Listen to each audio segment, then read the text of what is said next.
1500 টাকা দিলে কি হবে? কি পেট ভরবে? হ্যাঁ, ওকে 1500 টাকা দেবে কেন? ওকে বলে 20,000 টাকা মাসে দেবে।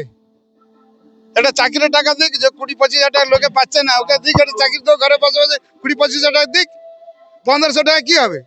ও তো বসে বসে তো 500 টাকা 1000 টাকা লোক খেয়ে নিচ্ছে। 1500 টাকা কি ওর ঘর সংসার চলবে? কি করে চলবে? পয়সা দরকার নেই। অনেক মেয়েরা তো বলছে লক্ষ্মীর ভান্ডার দিলে কি হবে, আমরা সরকার নতুন চেঞ্জ করব, নতুন সরকার চাই। আপনার তো ছেলে মেয়ে আছে, তারা তো যুবসাথী পাচ্ছে। যুবসাথী পেলে কি হবে, তবুও তো নতুন সরকার সবাই চাইতেছে। এটাই কালকে যে আমাদের ভারতের প্রধানমন্ত্রী আসছেন, এটা খুবই খুশির কথা। উনি যখনই আসেন কিছু না কিছু নিয়ে আসেন আর পশ্চিমবাংলাকে দিয়ে যান। এবারে নিয়ে আসছেন পরিবর্তনের ঝড়। এবারে এই পশ্চিমবাংলায় পরিবর্তন হতে চলেছে, কেউ রুখতে পারবে না। আর রইল পশ্চিমবাংলায় যে হারে আমাদের পশ্চিমবাংলা থেকে ইন্ডাস্ট্রি চলে গেছে, আর দেখছেন চারিদিকে পরিবর্তনের ঝড়। আর যেহেতু আমাদের পশ্চিমবাংলা থেকে এখন পর্যন্ত ডেটা রয়েছে 7,788টা কোম্পানি চলে গেছে অন্যান্য রাজ্যে, আর উনি আসছেন ইন্ডাস্ট্রিকে নিয়ে আসছেন।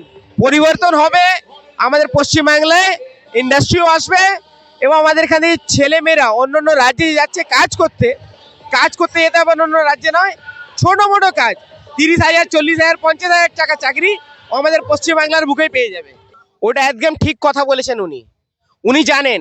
কেন কি আমাদের পূর্বপুরুষরা কোনো না কোনো 1947-এ পাকিস্তান দিয়ে পালিয়ে এসেছিল, 1971 সালে বাংলাদেশ দিয়ে পালিয়ে এসেছিলাম।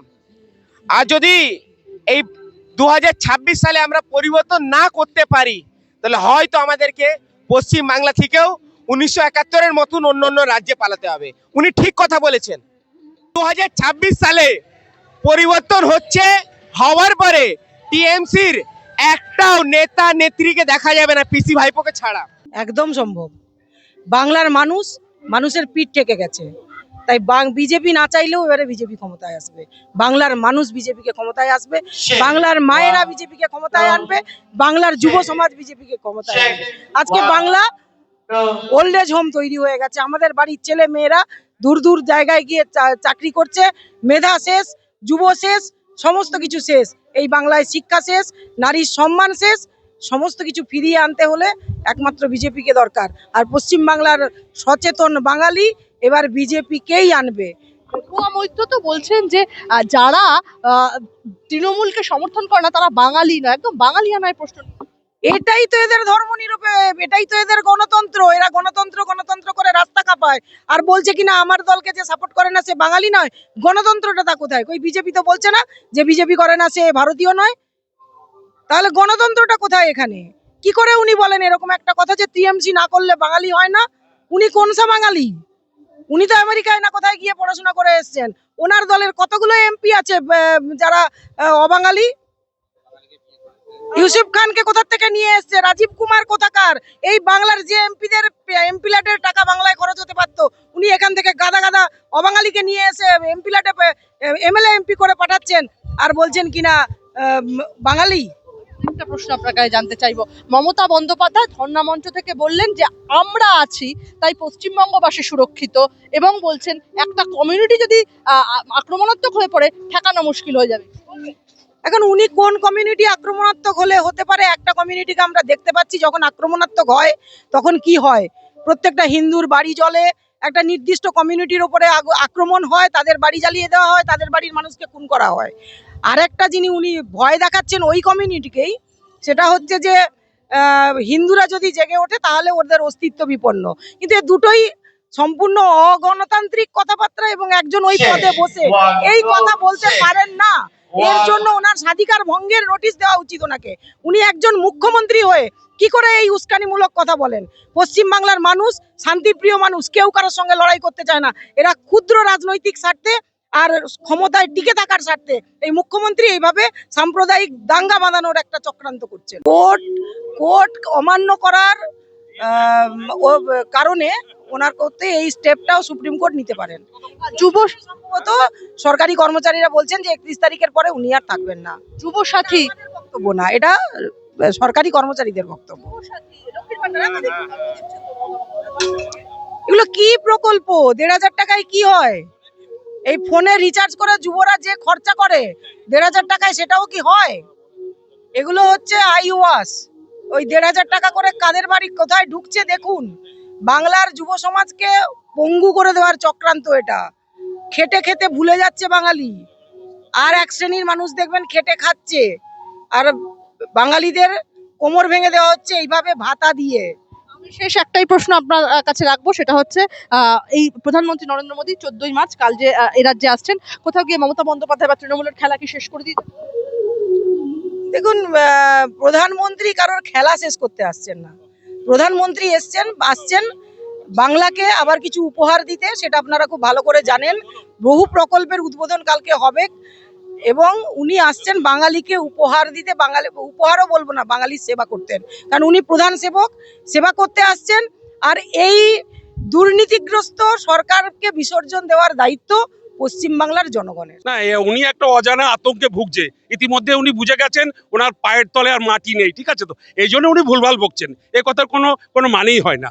2026-এ পরিবর্তন কতটা অবশ্যম্ভাবী এবং আশাবাদী? আমরা কি বলবো, আর আমরা 200 ভাগ আশাবাদী। পরিবর্তন হচ্ছেই, বাংলা থেকে তৃণমূল যাচ্ছে, বিজেপি আসছে। তৃণমূলের সাথে মাঠে ময়দানে লড়াই করার জন্য কতটা? আমরা প্রস্তুত। ওনাদের ওই দলদাস পুলিশগুলো, চটিচাটা পুলিশগুলো আজকেরই সরে যাক, তো বুঝবে বিজেপি নামক দলটা কি। আমরা যদিও বিজেপি শাসিত রাজ্যগুলো দেখি, তো ওই রাজ্যগুলোতে দেখবো আমরা অনেকটাই তেল বা গ্যাসের দাম কম। কিন্তু যদি আমাদের রাজ্যের মুখ্যমন্ত্রী এতটাই মানবিক বা এতই উদার হন, তাহলে রাজ্য যে ট্যাক্সটা নেই তাহলে ওটা কমিয়ে দেখ, তাহলে তো বুঝবো। কিন্তু উনি তো কমাচ্ছেন না। এই মুখ্যমন্ত্রী রাজ্য কর্মচারীর কাছে নিজের যে যোগ্যতা বা কিছু বহুদিন আগে হারিয়েছে, আজকে তিনি একবার ঘুরে দেখেন না তার কর্মচারীগুলো কি অবস্থায় রয়েছে, কি অবস্থায় চলছে। যেখানে আমরা দেখতে পাচ্ছি কেন্দ্রীয় সরকার অলরেডি 8 পে কমিশন ঘোষণা করছে, সে জায়গায় আমরা এখনো 6 চলছি। আপনি বলছেন অ্যারেস্ট হওয়ার বিষয়টা? কারণ কোড অফ কন্ডেম হয়ে গেছে অলরেডি। এবারে যদি উনি ডিএটা না দেন, সম্ভাবনা আছে মুখ্যমন্ত্রী অ্যারেস্ট হয়ে যাওয়ার। প্রধানমন্ত্রী শুধু আজকের এই ব্রিগেড প্যারেডে আসছে না, এর আগেও আমাদের নদিয়াতে এসছে, উত্তরবঙ্গে এসছে। উনি হচ্ছেন আমাদের, কি বলবো আর, উনি শুধু ভারতবর্ষের নেতা তো নয়, উনি এশিয়া মহাদেশের সারা পৃথিবীর নেতা। তাই আমরা সকলেই মানে অধীর আগ্রহে চেয়ে আছি উনি কতক্ষণে কলকাতায় আসবেন। ওনার মূল্যবান কিছু কথাবার্তা আমরা শুনবো এবং সেই সব কথা মানুষের মধ্যে আমরা প্রচার করবো। দেশের প্রধানমন্ত্রী আসছেন, পশ্চিম বাংলার ভারতীয় জনতা পার্টির কার্যকর্তারা অধীর আগ্রহ অপেক্ষা করছেন এবং প্রধানমন্ত্রী যে বার্তা দিবেন, এই বার্তা আমরা পশ্চিম বাংলার সমস্ত গ্রাম অঞ্চলের বুথে বুথে পৌঁছে দেব এবং এই স্বৈরাচারী তৃণমূল সরকার থেকে নিষ্কৃতি পাওয়ার জন্য এবং পশ্চিম বাংলাকে তৃণমূলের দুষ্কৃতিকারীদের হাত থেকে বাঁচানোর জন্য বিজেপির কর্মীরা উজ্জীবিত হয়ে একদম টকবক করে ফুটছে। আপনারা দেখতে পাচ্ছেন মাঠ প্রস্তুত, কার্যকর্তারা প্রস্তুত এবং 2026-এ স্বৈরাচারী তৃণমূলের পরিবর্তন হবে। তৃণমূল এখান থেকে আর কোনো মতে নিষ্কৃতি পাবে না, কারণ পশ্চিম বাংলাকে তারা শ্মশানে পরিণত করেছে। পশ্চিম বাংলার মানুষ তৃণমূলের হাত থেকে নিষ্কৃতি চায়। এই বাংলা ছিল সোনার বাংলা, এই বাংলা ছিল সুভাষচন্দ্রের বাংলা, রবীন্দ্রনাথের বাংলা, বঙ্কিমচন্দ্রের বাংলা। আর সেই বাংলাকে তৃণমূল একদম ধ্বংস করে দিয়েছে। নরেন্দ্র মোদীজি একটি বার্তা নিয়ে আসছেন যে এই বাংলাকে সোনার বাংলা করার জন্য পশ্চিমবঙ্গকে তৃণমূলের হাত থেকে মুক্ত করে তৃণমূলের বিসর্জন দিয়ে 26-এ ভারতীয় জনতা পার্টির সরকার পশ্চিমবঙ্গে তৈরি করতে হবে। এই ডাক বাংলার মানুষকে দিতে আসছে। ধন্যবাদ, নমস্কার। বিজেপি বহিরাগত দল নয়, বিজেপির পুরো কাঠামো হচ্ছে বাংলাকে নিয়ে। বিজেপি হচ্ছে সর্বভারতীয় দল, বিজেপি হচ্ছে সবচেয়ে বড় রাজনৈতিক দল। একটা রাজনৈতিক দলের নেতারা বিভিন্ন রাজ্যে বিভিন্ন ব্যক্তি যান কাজের জন্য, সংগঠনের জন্য। এই সংগঠনের কাজে বাইরে থেকে অনেকে এসছেন, কিন্তু পুরো নির্বাচন পরিচালনা করছি পশ্চিমবঙ্গের মানুষ, পশ্চিমবঙ্গের কর্মীরা, পশ্চিমবঙ্গের ভারতীয় জনতা পার্টির মানুষই আমরা এই নির্বাচনে লড়াই করছি। উপর থেকে যারা রয়েছেন তারা আমাদের সাথে আর আসছেন, আমাদের কোনো জায়গায় হয়তো আমাদেরকে ভুল ত্রুটি হলে সংশোধন করছেন, কিন্তু আমরাই লড়ছি, বাংলার মানুষই লড়ছে। আর ভারতীয় জনতা পার্টি বাংলা থেকে সৃষ্টি হয়েছে। বাংলার যিনি মহাপুরুষ ছিলেন শ্যামাপ্রসাদ মুখার্জি, আর তিনি এই ভারতীয় জনতা পার্টির স্রষ্টা, জনসংঘের স্রষ্টা। আর সেই বাংলা, এই বাঙালি পার্টি ভারতীয় জনতা পার্টি। তার জন্য যারা বলছে যে ভারতীয় বাঙালি পার্টি নয়, তারা ভুল বলছে। তারা জানে না বিজেপিকে, তারা জানে না ভারতীয় সংস্কৃতি তারা জানে না বাংলার সংস্কৃতিকে, তারা সমস্তকে ধ্বংস করে দিয়ে আর সব চিন্তাধারাকে ধ্বংস করে দিয়ে তারা একটা অরাজক অবস্থায় পশ্চিমবঙ্গে দুর্নীতি সরকার চলছে। এই সরকারকে বরখাস্ত করার জন্য, এই সরকারকে হারানোর জন্য 26 সালে মোদীজি যে আসছেন তিনি একটাই ডাক দিবেন যে এই বাংলাকে সোনার বাংলা করতে হবে, এই বাংলাকে সুভাষচন্দ্রের বাংলা করতে হবে, এই বাংলাকে রবীন্দ্রনাথের বাংলা করতে হবে, এই বাংলাকে বঙ্কিমচন্দ্রের বাংলা করতে হবে। তার জন্য সকলে মিলে আমরা একসাথে, আপনারা ভোট দেন বিজেপিকে, পদ্ম ফুল চিহ্নে, বিজেপি জয়যুক্ত হোক, বিজেপি সরকার হোক।